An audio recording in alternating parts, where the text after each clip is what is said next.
So you can't fall asleep. I just got triggered online because I decided it was a good idea to jump into the depths of YouTube and the internet to rile me up and just make me want to have my head explode. I was in the process of falling asleep. So because of that, now I can literally feel the blood pressure rising in my head. And here's what I do when I'm struggling with going to bed. First things first, understand that worrying about falling asleep will make it harder to fall asleep. You will literally be stressed about not getting the sleep.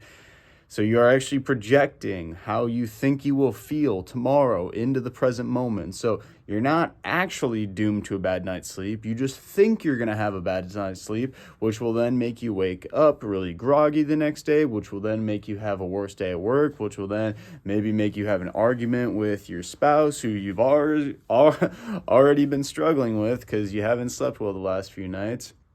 Oh yeah, I forgot I had that big presentation at work, and that's just, no. We just got to cut it completely out and just acknowledge that right now we're a little riled up, and maybe we're not going to get as much sleep as we normally do. And how many times has our sleep been cut short a little bit? How many times in our lives have we needed to wake up a little bit early for something, an early flight, or just an early day at work? And how many times has that day gone downhill? Virtually none of them.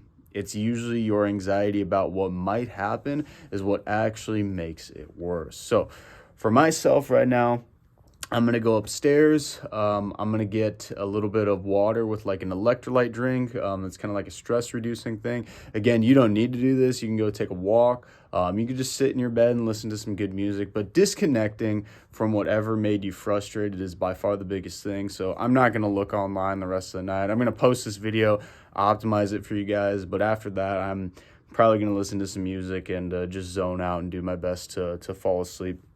And another thing too is just talking out loud about what happened. So maybe you call a friend, maybe you text a friend. If you have a YouTube channel like this, maybe you can speak online. Like even this, I can feel my body calming. So even if you're like just talking to a pet, or even if you're just talking to yourself out loud, okay, like that stuff really makes a big difference. So like for me, I was riled up online, and I could literally say to myself like, hey, like, you didn't have to go online.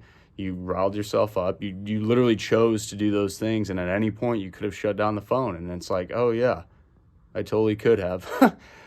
And then even just saying that, it's like I almost feel like I could fall asleep right now, even though 5 minutes ago I felt literally like there was blood just bursting out of my eyes and ears. So don't stress about it, guys.